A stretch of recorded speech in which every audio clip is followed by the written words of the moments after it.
Voilà, amis de Kinshasa, c'est avec un réel plaisir que je reçois les Mwami Jean-Baptiste Ndeze Katorebe. Il va me corriger si j'ai massacré son nom. C'est Mwami, un chef coutumier, un type pour chez nous.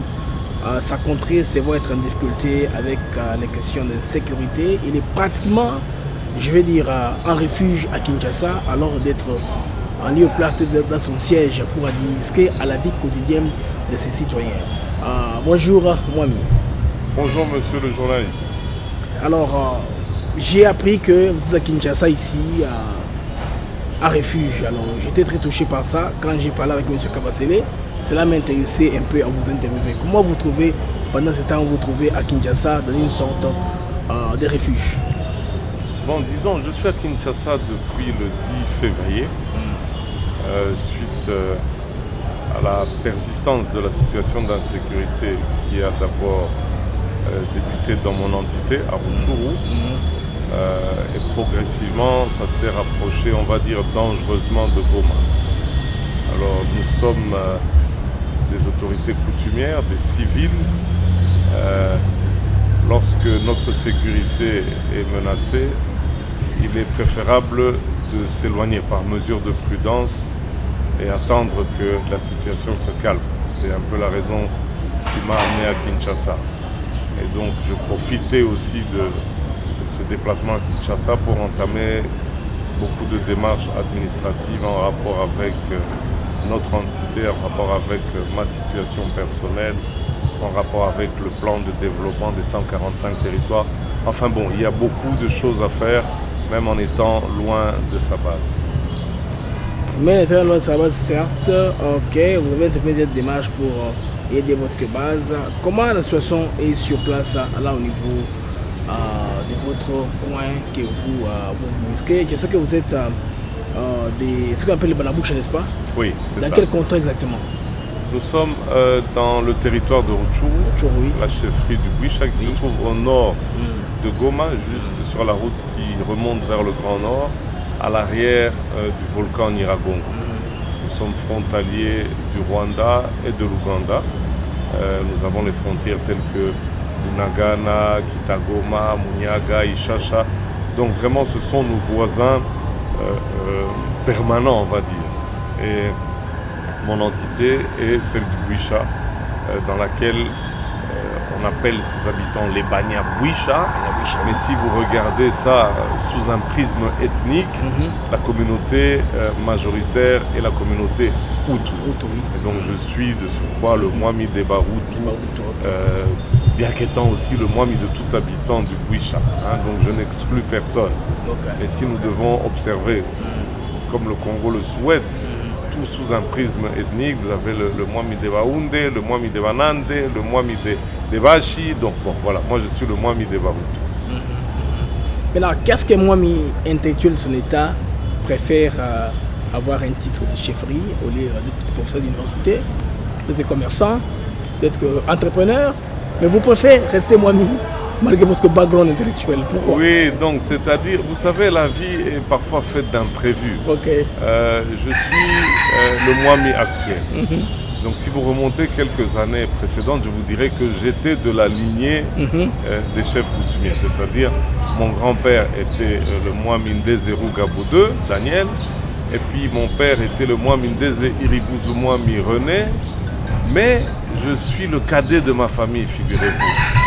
Et donc, il y a eu beaucoup de soubresauts, on va dire. Et donc, à un moment donné, sur décision du conseil de famille, on m'a demandé d'assurer cette lourde charge.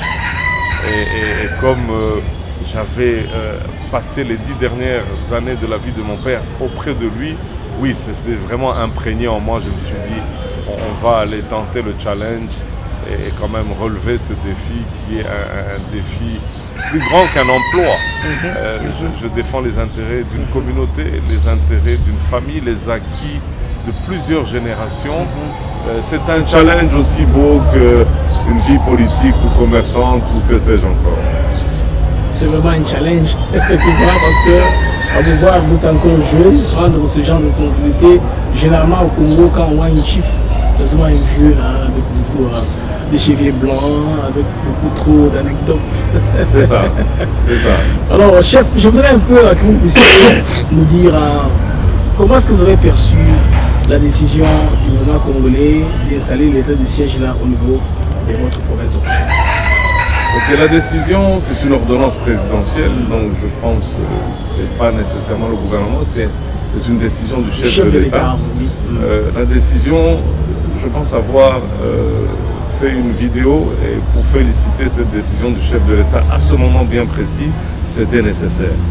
Ça veut dire que la situation sécuritaire était vraiment fortement dégradée du fait de beaucoup de groupes armés.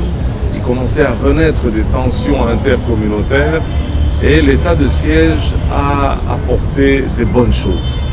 Les tensions intercommunautaires, par exemple, ont fortement diminué. Les petits groupes rebelles commençaient progressivement à sortir et à accepter le désarmement et la démobilisation. Et malheureusement, en cours d'état de siège, nous avons eu cette renaissance du mouvement du M23 qui est venu changer en fait toutes les donnes et les décisions qui avaient été prises, du moins pour le Kivu. Le cas de l'Ituri est tout à fait différent. Je pense qu'ils ne connaissent pas la situation qu'on connaît. C'est encore des petits groupes rebelles résiduels qui commettent beaucoup d'exactions sur la population civile. Mais dans notre cas, c'est des territoires entiers qui sont occupés. Rutshuru est totalement occupé, on va dire, c'est-à-dire le Bwisha et une bonne partie du Bwito. Puis ils ont débordé aussi vers le Massissi. Et la ville de Goma est aujourd'hui menacée très sérieusement. Donc c'est pour vous dire que la rébellion du M23, c'est pas un petit groupe rebelle. Il y a peut-être des antécédents et il y a des accords qui ont été signés. Je ne connais pas avec précision l'état d'application de ces accords. Est-ce à dire que c'est à cause de la non-application qu'ils renaissent? Bon, non. Je pense que le gouvernement a quand même pris ses responsabilités et pointé du doigt les responsables réels et les pays qui soutiennent ce mouvement. C'est-à-dire, c'est un mouvement qui a été défait en 2012. Il ne peut pas renaître de nulle part. Il doit bien venir de quelque part. Ils n'ont pas été quelque part cantonnés et puis renaître avec des armes, avec des équipements, avec des tenues. Donc, bon, on sent qu'il y a bien sûr une complicité. Ça tombe sous le sens d'ailleurs. Une simple réflexion, vous vous direz, mais d'où ils viennent? D'où ils viennent, c'est ça. Et donc voilà, je pense que le président a pris comme responsabilité. Il a dit tout haut ce que beaucoup pensaient déjà tout bas, mais qui n'osaient peut-être pas le dénoncer. Le président a dénoncé directement le Rwanda comme pays agresseur dans une forum ici de Kagame. Moi, je voudrais voir votre prisme parce que vous êtes dans une localité frontalière du Rwanda. Vous connaissez au moins les tenants des aboutissants, je vais dire un peu des relations de coopération, n'est-ce pas, entre la RDC et le Rwanda, en tant que peuple, n'est-ce pas, parce qu'en Afrique, généralement, nous avons nos voisins. Et puis, la plupart, après la répression je vais dire, de la conférence de Berlin, on trouve qu'il y a des tribus qui sont à cheval. Et au Rwanda, au Congo, aux Zambie, RDC, est-ce que ça vous met à l'aise de voir un président congolais attaquer directement le Rwanda, pendant qu'on sait qu'au Rwanda, il y a des gens avec qui on peut avoir des relations? Est-ce que ça vous met à l'aise, mal à l'aise? Mais disons, les échanges qu'il y a entre chefs d'État peuvent être commentés par tout et n'importe qui. Dans mon cas, j'ai malgré tout un devoir, on va dire, de réserve. Je suis une autorité coutumière, je suis le représentant d'une ETD, et donc j'ai un gouverneur de province qui est mon autorité de tutelle, le ministre de l'Intérieur qui est au-dessus encore du gouverneur, et puis le chef de l'État. Et donc, dans ma qualité de chef coutumier, je connais des choses, je peux en parler, mais d'une façon peut-être discrète et plus confidentielle. Okay. Pourquoi? Parce qu'il y a un aspect sécuritaire qui est mis en jeu. Comme je vous ai dit, mon territoire ou ma chefferie a deux frontières, c'est-à-dire avec le Rwanda. Quand je dis frontière, pas un poste frontalier, mais un espace frontalier avec le Rwanda. Le Rwanda, c'est plutôt vers la chaîne de volcans des Virunga, du Sabinyo, du Karisimbi. Et avec l'Ouganda, c'est aussi le Sabinho, mais c'est des frontières physiques. Physique, oui.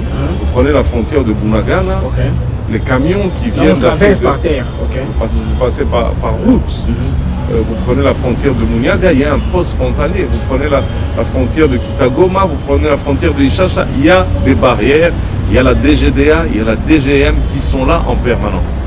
Et donc, nous, lorsque nous avons été dans les pourparlers de Nairobi, où le facilitateur c'était le président kényan Uhuru Kenyatta, le mandataire du chef de l'État Serge Chibangu, on nous a demandé de faire des recommandations en tant que représentants du Nord Kivu. Nous avions les autorités coutumières, la société civile, les représentants de plusieurs communautés, de confessions religieuses.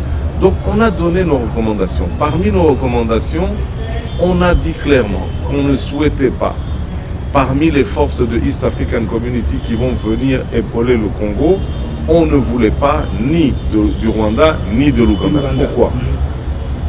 La frontière de Bunagana, je vous donne juste un explicatif, ce sera peut-être à vous d'en tirer les conclusions. La frontière de Bunagana, ce n'est pas une frontière rwandaise, c'est une frontière avec l'Ouganda. Vous quittez Bunagana, vous arrivez de l'autre côté, c'est Kisoro, c'est la première ville ougandaise. Et donc, le gros du matériel qu'utilise le M23 passe par cette frontière. Qu'est-ce que cela signifie? Bon, maintenant, diplomatiquement, est-ce que le pouvoir aujourd'hui peut se permettre d'accuser comme ça deux pays en même temps? Ou bien ils en prennent acte, ils constatent, et ils sont encore peut-être en train de faire de la négociation diplomatique en attendant peut-être de dire non, là cette fois-ci vous allez trop loin, on va aussi vous déclarer pays ennemi ou pays qui nous agresse. Parce que la problématique de l'Ouganda, c'est qu'il y a un double jeu. Donc à Bunagana, on sent qu'il y aurait éventuellement une complicité avec le M23. Mais de l'autre côté, à Kasindi, il y a eu des accords avec le gouvernement congolais pour permettre l'entrée officielle des troupes ougandaises, UPDF, pour épauler les FARDC et combattre les rebelles des ADF NALU. Bon, alors, de ce côté-là, il semblerait qu'ils font du bon travail. Mais de l'autre côté, on se demande qu'est-ce qu'ils font finalement. Donc vous voyez, il y a cette ambiguïté qui peut-être doit d'abord se régler sur un plan diplomatique avant de prendre une décision ouverte comme le chef de l'État l'a fait à l'égard du Rwanda. Alors à l'égard du Rwanda, il y a eu sûrement des précédents, certains éléments qui ont permis au chef de l'État de prendre cette position. Et parmi l'une des raisons qui lui ont permis de prendre cette position, il y a des rapports indépendants des experts des Nations Unies. Donc ce n'est pas des experts congolais qui sont venus constater que... Et donc c'est sur base de tous ces éléments que le chef de l'État a dit non, moi je sollicite officiellement, suite au rapport des experts indépendants, qu'on puisse prendre des sanctions contre tel pays parce qu'il semblerait qu'ils appuient une rébellion. Et puis voilà, donc l'important, je pense, qui se fait depuis peut-être Mobutu, même Kabila fils, tout le monde essaye d'avoir des relations de bon voisinage. Un pays comme le Congo, avec nos 9 frontières, on serait fou de vouloir avoir des tensions avec tous ces pays. Donc ça veut dire que ce serait invivable. Donc l'intérêt que le Congo a, c'est d'entretenir des relations de bon voisinage avec tous ses voisins pour permettre un développement économique et social de l'ensemble des populations. Je dirais rwandaises, congolaises et ougandaises. Et donc cette synergie, malheureusement, elle n'est pas, le jeu n'est pas joué par tout le monde. Et alors ça crée un peu ces tensions que vous voyez actuellement. Actuellement, vous êtes un chef. Pendant pour la population, il y a un terme culturel qui est le plus fort, c'est les Hutus. C'est ça. C'est ça votre point d'origine. Maintenant, les Hutus se trouvent être éparpillés. Si j'ai ma géographie correcte, en RDC, en Ouganda, au Rwanda, au Burundi, peut-être la Tanzanie. Absolument. Peut-être la Tanzanie. Est-ce qu'il y a une sympathie globale des Hutus comparativement à ce que les Tutsis font? Les Tutsis ont des histoires de rimes en périma. là, il va avoir placé les Tutsis partout pour devenir une prédominance.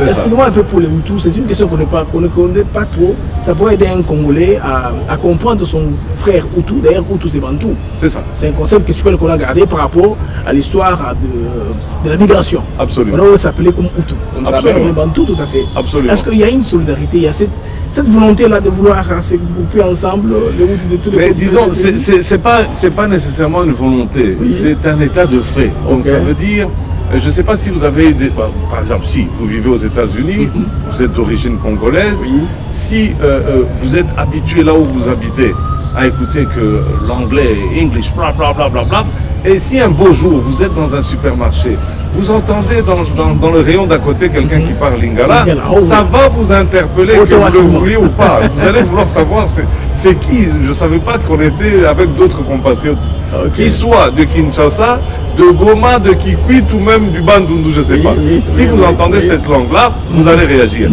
Pire encore, si vous entendez même le français aux États-Unis, vous allez réagir. Vous allez vous dire, ah, il y a un francophone parmi nous, laisse-moi un peu l'aborder pour savoir un peu ce qu'il en est. Et donc, le fait d'avoir des similitudes linguistiques, culturelles, ethniques, avec une population qui se trouverait en Ouganda, au Rwanda, au Burundi, en Tanzanie, crée automatiquement certains liens. Maintenant, je peux dire que la communauté Hutu se ligue au Congo, en Ouganda. Non, ça, honnêtement, je vous dirais que non.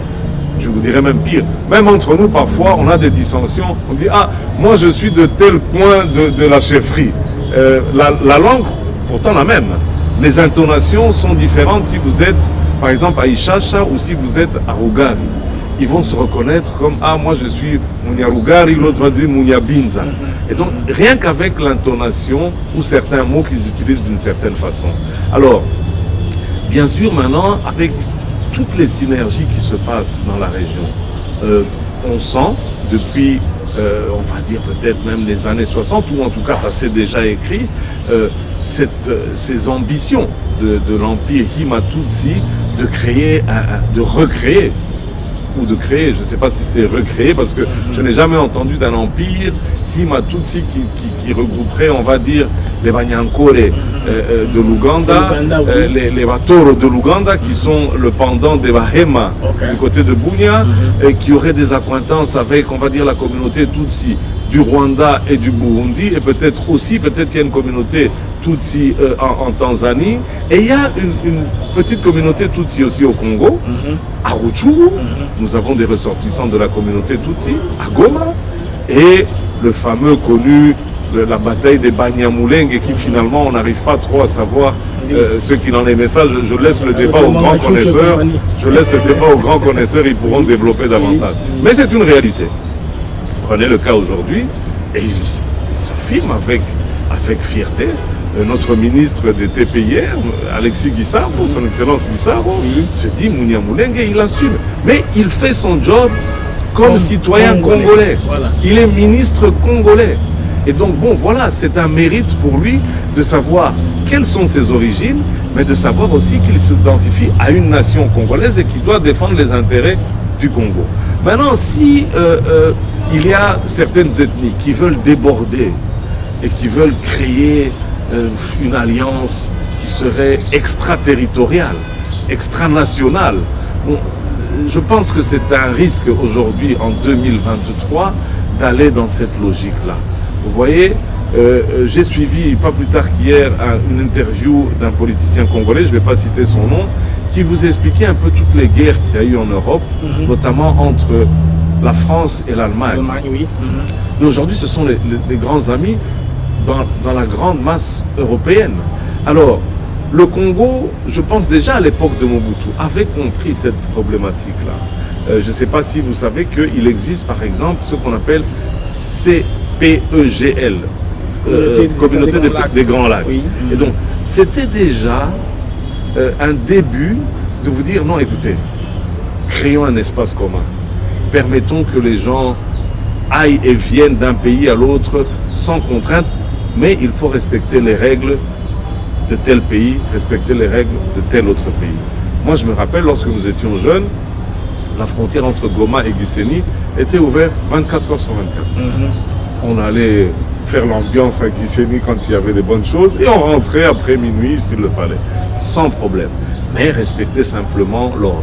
Et de tout temps, on savait qu'au Rwanda, lorsque vous rentrez, vérifiez est-ce que votre voiture a son assurance, est-ce que vous avez une clé de roue, est-ce que. Donc, ils ont une certaine rigueur, par exemple, dans tout ce qui est circulation routière, qu'il faut respecter. Chez nous, c'est un peu plus laxiste, vous savez, toujours négocier avec un militaire. Donc, voilà un peu. Mais je ne pense pas, en tout cas, je n'ai jamais senti cette union de la communauté Hutu, congolaise, avec celle de l'Ouganda, avec celle du Rwanda, avec celle du Burundi. Mais nous savons que nous sommes les mêmes. Full stop. Et donc, le Mhutu du Congo défend les intérêts en tant que Congolais. Le Mhutu du Burundi travaille pour le Burundi et vice-versa pour le Rwanda et l'Ougandais. Chez eux, on les appelle des Bafumbira d'ailleurs. Donc, vous voyez, c'est un peu ça. Comment gérez-vous maintenant la ségrégation des certains Congolais qui ne sont pas informés ou qui sont mal informés? Quand il y a un vrai Mhutu, il pense que c'est quelqu'un qui est du Rwanda complètement. Ça veut dire arriver à... Je sais que là chez vous, au Nord Kivu, les gens vous connaissent pratiquement. Oui. Ils savent quels sont les tribus que nous avons. Nous avons un pays mosaïque, un pays comme ça, d'accord, si vous voulez dire ainsi, avec 450 tribus. Oui. Et c'est déjà arrivé, peut-être qu'à Lumbashi, à Kinshasa, de voir des gens qui taxent étrangers avec les autres Congolais. Comment est-ce que vous gérez ça? C'est-à-dire, me taxer, non, on m'a jamais taxé. On m'a souvent dit, vous ne ressemblez pas à un Congolais. On dit, vous ne ressemblez pas à un Congolais. Je souris. Parce que quand j'ai vécu en Belgique, dans certains milieux marocains, on me prenait pour un Marocain. Quand j'ai été un jour faire un dédouanement d'un véhicule que j'avais importé à Mombasa, les Somaliens me parlaient en arabe. Je dis, mais je ne suis pas Somalien. Donc c'est pour vous dire. Ils vont passer pour l'un de leurs. Voilà, lorsque vous avez des mélanges, ce qui est le cas, on va dire, dans toutes les frontières congolaises, mais particulièrement chez nous, je vais vous donner un exemple pour que vous compreniez. Nous sommes, on va dire, de souche bantou. Ok. Mon grand-père fut, donc le Mwami Ndezero Gabo II, son fils aîné, il a eu avec une dame bantou. Et puis il a eu un deuxième lit et un troisième. Et le deuxième et le troisième, c'était des femmes Tutsi. Il y avait déjà cette problématique intercommunautaire. Et pour apaiser les problèmes, qu'est-ce que vous faites? Ça s'est fait partout, dans tout le monde, même en Europe. Donc lorsque vous avez des tensions avec la tribu d'en face, mariez vos enfants. Comme ça, une fois que vous êtes mariés, les enfants qui vont naître, ils vont être d'un pied par-ci, un pied par-là, on ne va plus se battre. Et donc, moi, j'ai des membres de ma famille, quand vous les voyez, vous allez dire, oh, Yaza Rwandais, hein. Mais non, c'est-à-dire, c'est le fruit d'un mélange, simplement. Et dans toute la partie, que ce soit Rutshuru, que ce soit Goma, que ce soit vers Bukavu, vous aurez cette tendance à vouloir faire une analyse de faciès.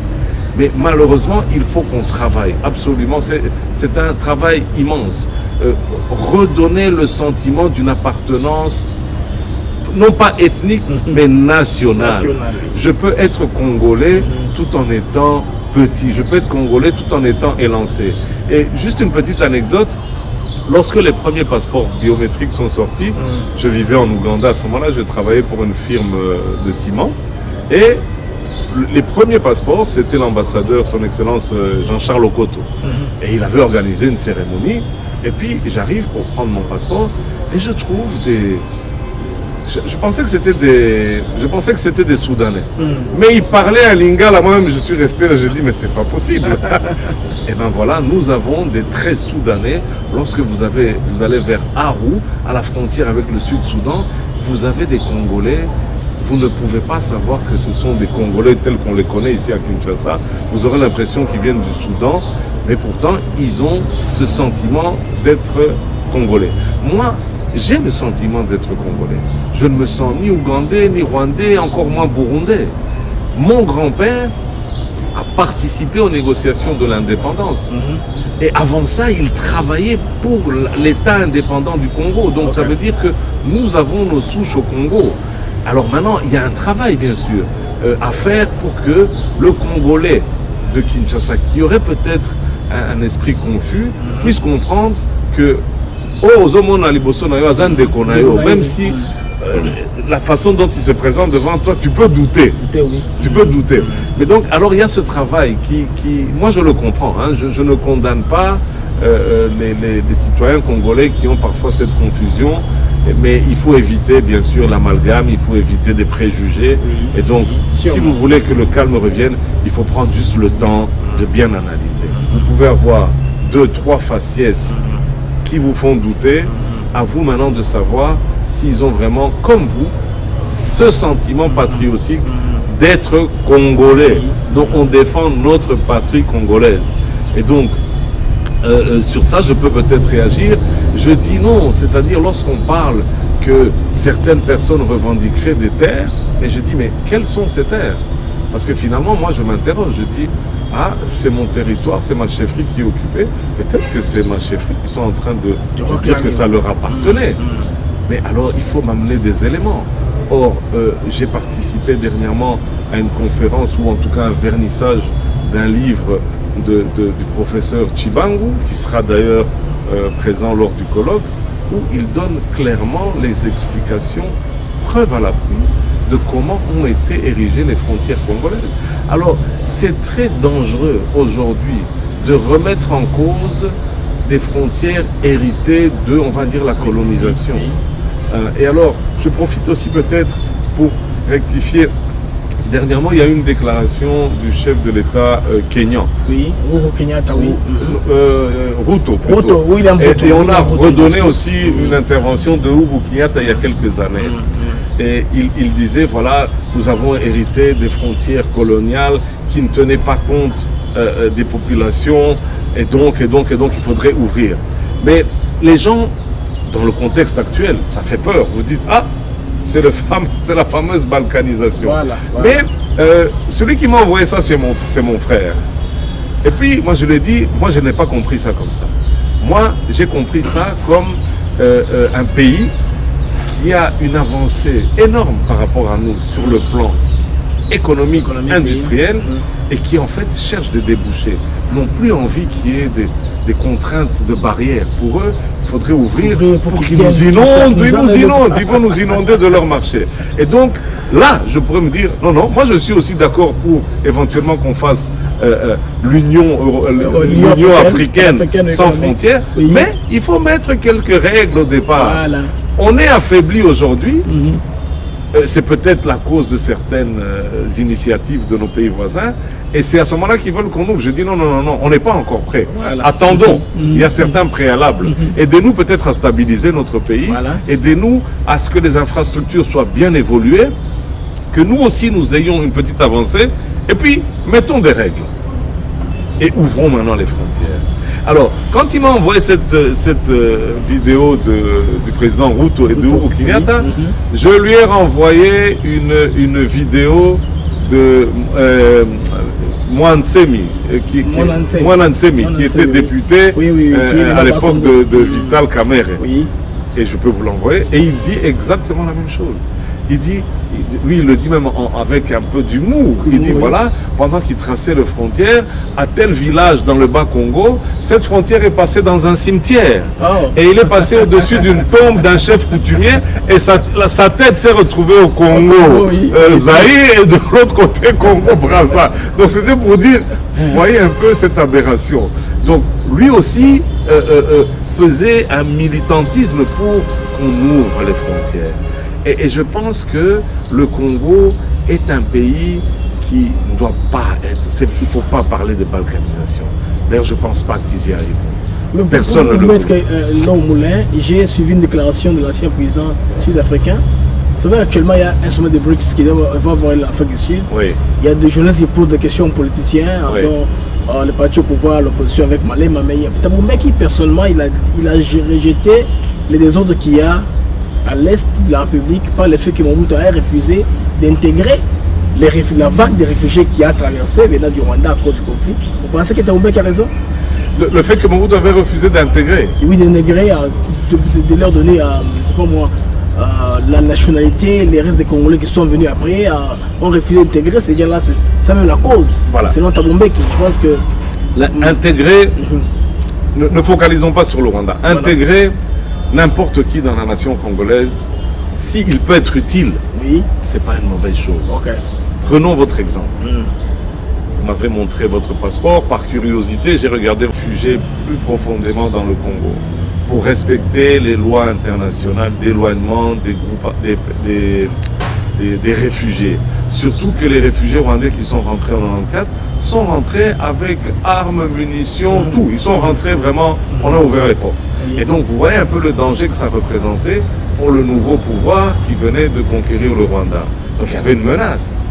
Et en 1996, il y a eu cette guerre de la FDL qui fut un mélange de beaucoup de choses. Bien, pas bien, c'est très difficile à commenter. Ceux qui voulaient que Mobutu parte sont contents, forcément. Mais regardez maintenant ce qui est né après. Ce n'était peut-être pas la bonne façon de faire.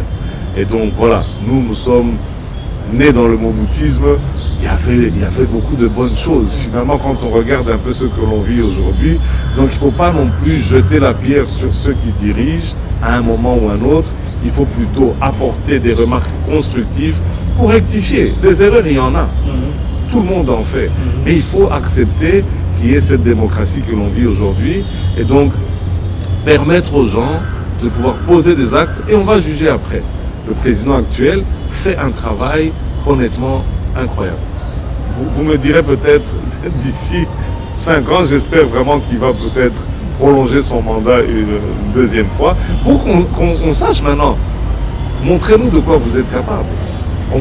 Les 5 ans que vous avez eus, vous n'aviez pas la majorité au Parlement, vous n'aviez pas le Sénat, la Cour constitutionnelle, vous ne l'aviez pas. Donc il avait beaucoup de choses, on va dire, comme des boulets attachés à ses pieds. Il s'est débarrassé de tout ça.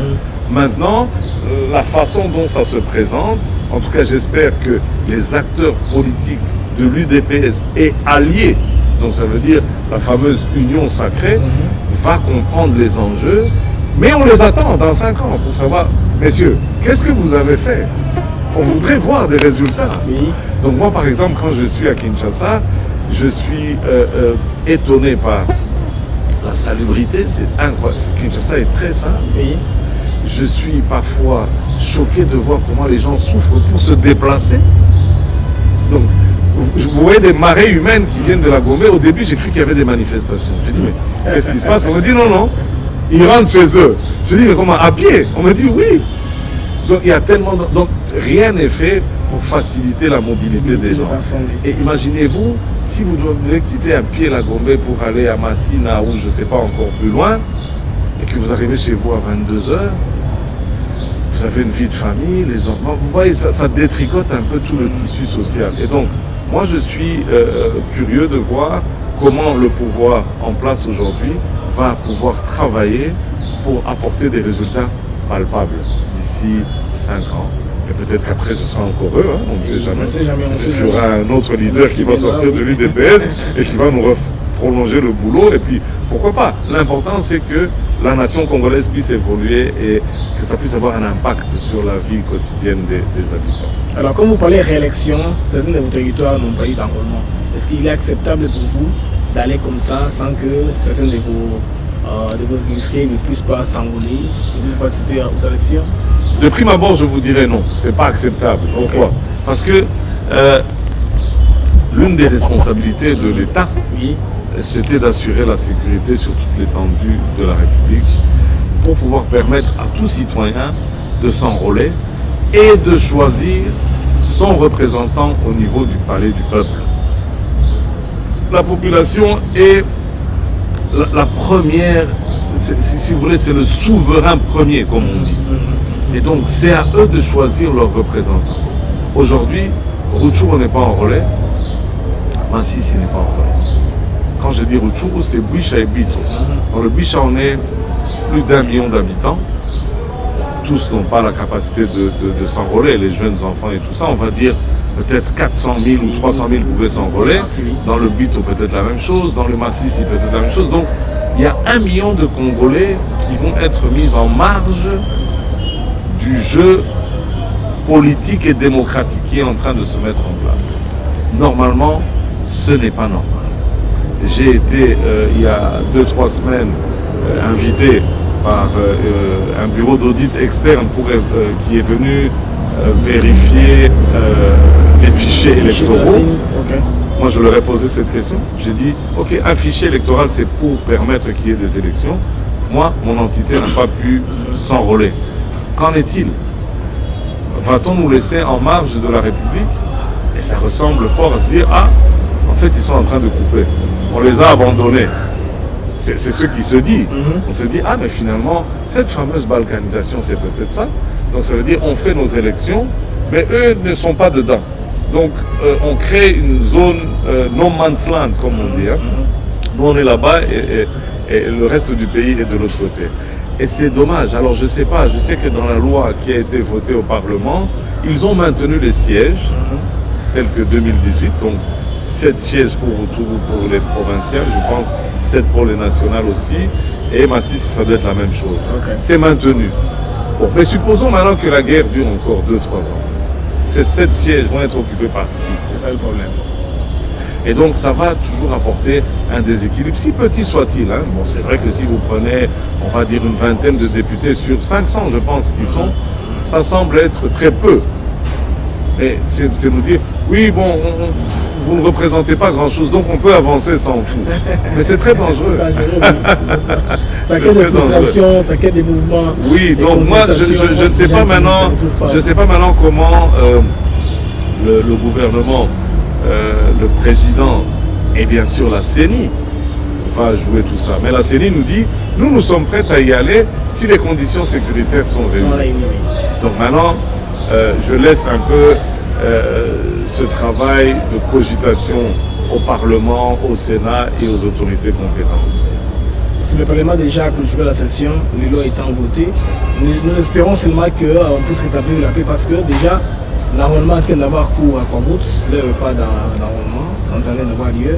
Espérons qu'il y ait la paix rapidement là-bas pour que, au moins, vos peuples puissent s'enrôler parce que aussi, l'enrôlement, la CENI a transféré les données biométriques à l'ONIP. C'est souvent de ça qu'on va voir les cartes d'identité. C'est que la situation continue, les gens des Rutshuru, des Massis, n'ont pas voir les cartes d'identité.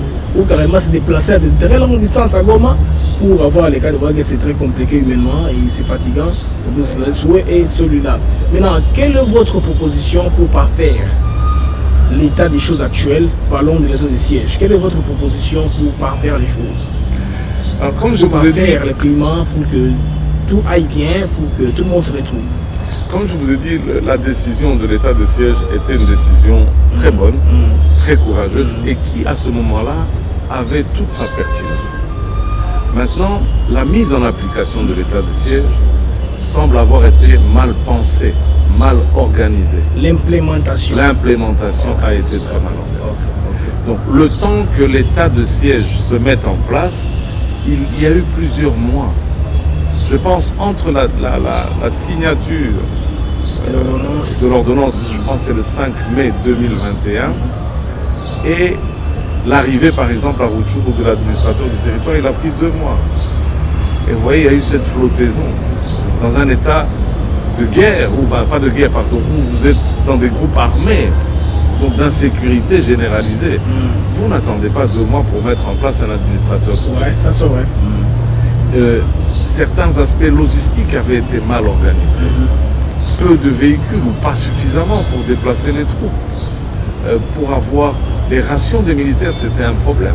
Alors, on a constaté aussi que la décision ayant été prise, l'implémentation n'a pas été bonne, mais c'est dû à quoi? Mais la réalité aussi, c'est que le président actuel a hérité d'un système un peu en déliquescence. Ça sous base de 145 territoires principalement. Non, c'est-à-dire quand je dis en déliquescence, ça veut dire l'armée n'était plus ce qu'elle devait être pour assumer réellement son rôle. Donc ça veut dire si nous avions à ce moment-là une armée forte, organisée, disciplinée, équipée et où la chaîne de commandement fonctionne, à mon avis, tout se serait bien passé. Mais on constatait qu'il y avait un dysfonctionnement. À quel niveau, je ne sais pas. On va dire qu'Kinshasa donne l'ordre. Est-ce que l'ordre descend à Goma? Oui, elle descend partiellement. Ok. Arrivé à Goma, est-ce que ça arrive à Rutshuru? Oui, encore partiellement. Alors finalement, sur terrain, vous avez quoi? Peu de choses. L'ordre à tous les niveaux, c'est dilué. Tout est dilué. Quand ça arrive en bas, l'impact est minimum. Et donc, moi je pense que l'état de siège a apporté beaucoup de bonnes choses. Mais sur le plan sécuritaire, je vous dirais honnêtement, je pense qu'on l'a parlé hier, j'ai quitté Rutshuru le 22 octobre. Nous sommes mi-juin. Ça va faire presque 8 mois. Et donc, je ne veux même pas tirer de conclusion moi-même. Je demande aux gens de tirer les conclusions à ma place. Ça fait 8 mois que je n'ai pas mis les pieds dans mon entité. Est-ce à dire maintenant que l'état de siège a réussi? Question mark. Ah, Donc, je ne critique pas. Je fais un simple constat. Un constat, oui. Je suis le chef de chefferie.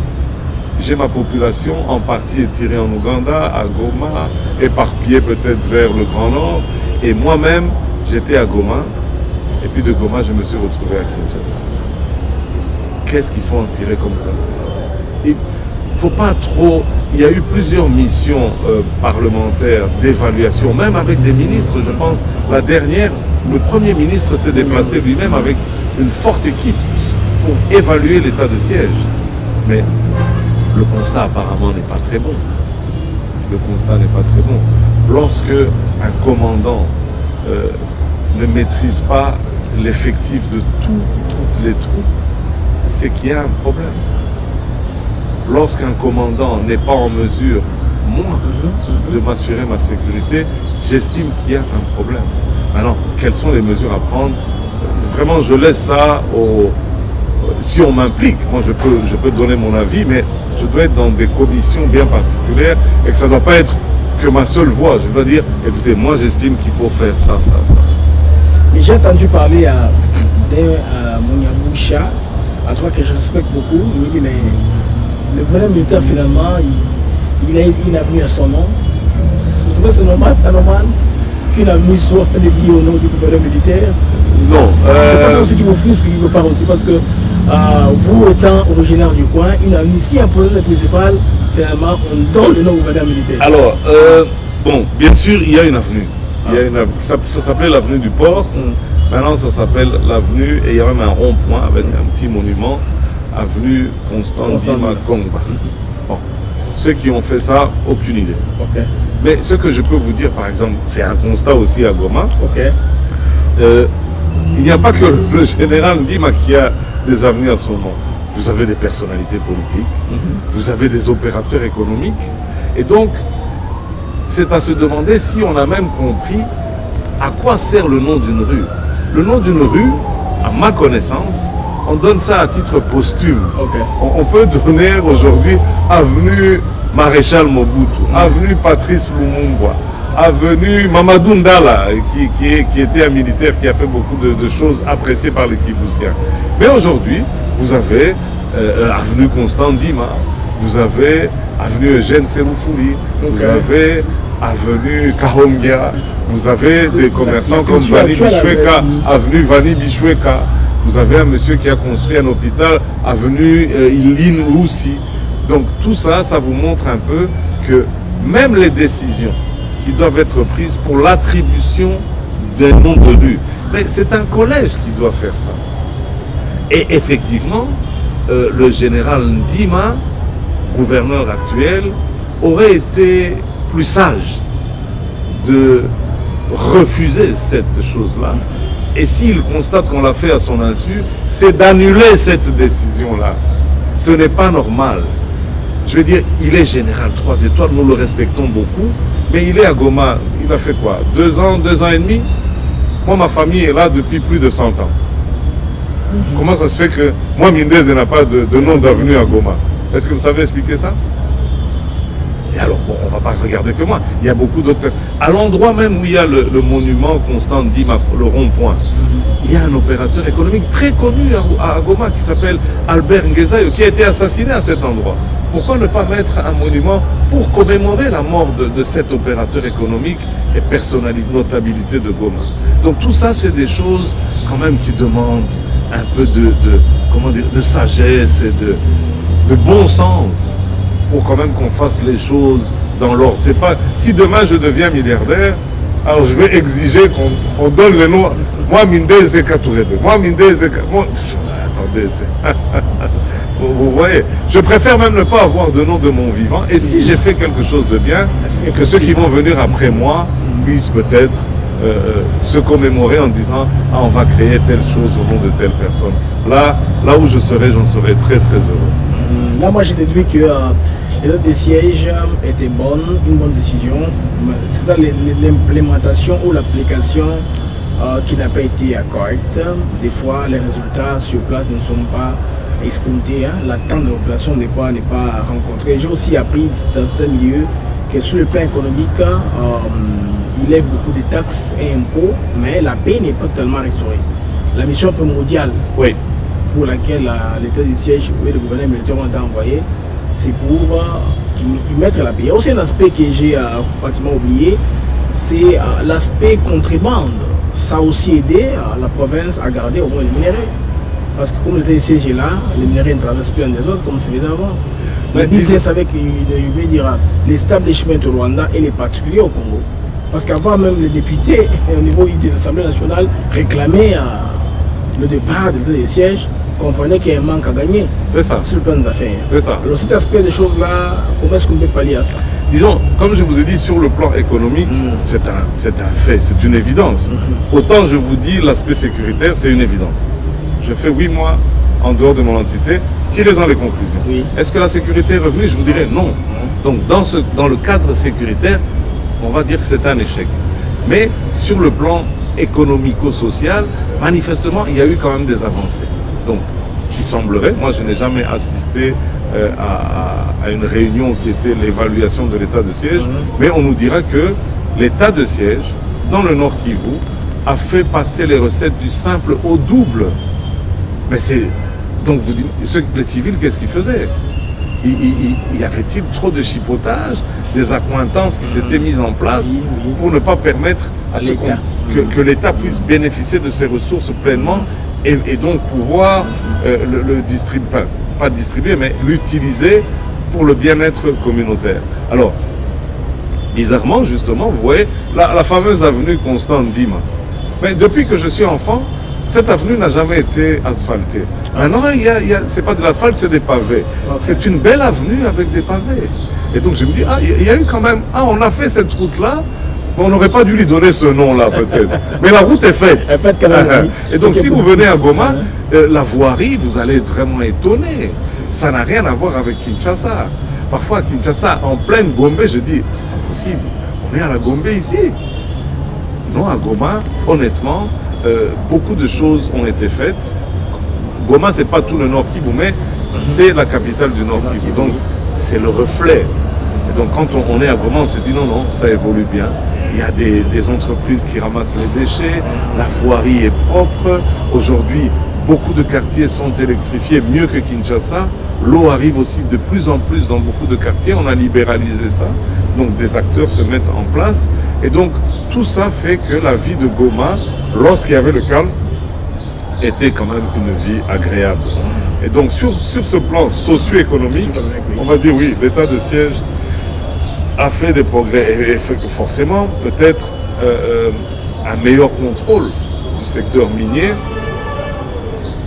obligatoire, j'imagine. Lorsque vous avez des militaires, ils sont plus regardants.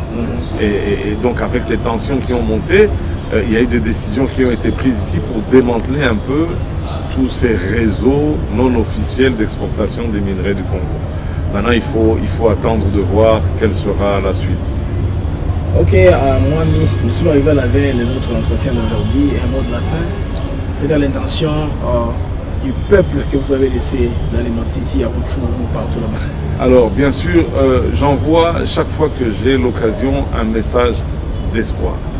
Donc ça veut dire de là où je suis personnellement, lorsque j'ai l'occasion de rencontrer des autorités, je fais un plaidoyer pour que ma population puisse retrouver ces entités dans le calme et la sérénité.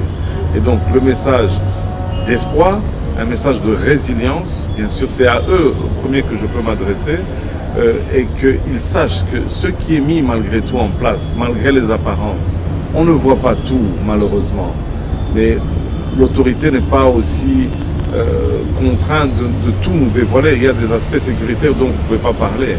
Mais de là où je suis, je peux vous dire que non, je vois quand même quelques signaux positifs de décisions, d'orientation qui sont prises au niveau des plus hautes autorités pour que le calme et la sérénité puissent revenir dans nos entités. La diplomatie, c'est parfois quelque chose de très subtil. Elle se fait. Et je suis pour que ça continue comme ça. Un affrontement militaire serait une catastrophe pour tout le monde. Là où il y a des bombes, les gens vont mourir, des bâtiments vont être détruits. Et donc, engager le feu, vraiment, si on peut l'éviter. Les forces en présence qu'il y a aujourd'hui à Goma, et on se dit au Rwanda, de l'autre côté le M23, n'est pas une bonne chose. Et donc, si on peut contraindre ces assaillants à vraiment être cantonnés, à déposer les armes et faire comme tout Congolais. C'est pas parce que je ne suis pas d'accord avec la totalité de l'état de siège que demain je vais me promener avec une Kalachnikov. C'est impensable. Je ne suis pas d'accord totalement avec ce qu'ils font, mais je ne dois pas devenir un hors-la-loi pour ça. Il y a peut-être d'autres voies. Et donc ces voies-là, nous, on le fait. Si je ne suis pas content avec le gouverneur, je vais en parler ici à Kinshasa. Et Kinshasa, c'est les décisions qu'ils vont prendre en conséquence. Et donc voilà, c'est un peu un mot d'espoir. Je pense que les choses vont bientôt revenir à leur calme et notre vie reprendra son cours normal. Ok, Mwami, c'était pour moi. Merci. C'est un plaisir de vous avoir dans ce numéro de Kinshasa. Au revoir les amis et à une très prochaine occasion. Merci. Au cœur de l'Afrique, traversé par un majestueux fleuve, un foisonnement de grands lacs, montagnes, volcans, un paysage à couper le souffle, une flore sans pareil au monde, une multimine à ciel ouvert. Un pays où coule le lait et le miel. Telle est la RDC, mon pays.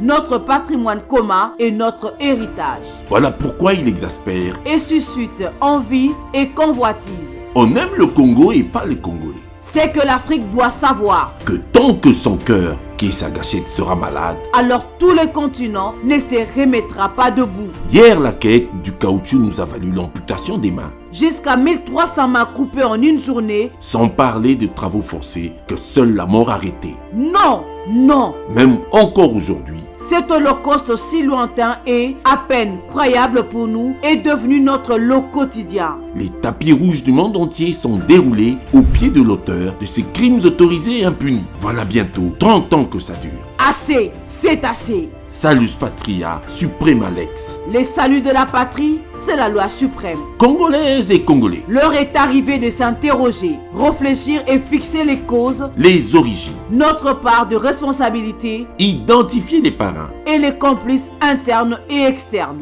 Pour cela, ne manquez surtout pas d'assister au rendez-vous des vérités qui seront livrées au colloque national pour la défense et la préservation de la souveraineté et de notre intégrité territoriale, qui sera animé par des conférenciers et intervenants de renom. Isidore Ndaiwel, Monseigneur Marcel Outembi, Honorable André Mbata, Mwaïla Chiembe, Alain Foka, Lambert Mende Omalanga, le doyen Essambo, Président Bossembe, Professeur Paul Gaspard Ngondakoy, Professeur Edith Tamwe, le professeur Chibangu Kalala, Mwamioto Baizi, Judy Raveur, Chef Fumu Difima, Charles Onana, Freddy Mulumba Kabwayi, Professeur Alphonse Toumbalouaba, Yamba Chintu, Faustin Bimisia, Honoré Kabongo, Blaise Mukenge, Fumu Toto, Thomas Luaka Lusenjola, Mikaela Rouen, Modeste Mutinga, Kwebe Kimpeli, Joël Kitenge, Docteur Noël Chani, Professeur Kabongo Malou Emmanuel et le professeur Docteur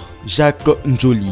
Les bases d'un nouveau Congo seront jetées pour contrer la désacralisation de notre souveraineté, les ingérences et complots, conjurer à jamais l'usurpation de notre nationalité, le viol de notre territoire, l'infiltration de nos institutions, les guerres à répétition et les crimes de guerre, la confiscation de nos terres, le pillage de nos ressources, l'errance sans fin de nos populations, l'achat massif de conscience et autres antivaleurs. Venez tous derrière le pacte qui unit tout le Congolais, organisé par le vent de révolutionnaires intègres et transparents pour une Afrique solidaire, Veritas.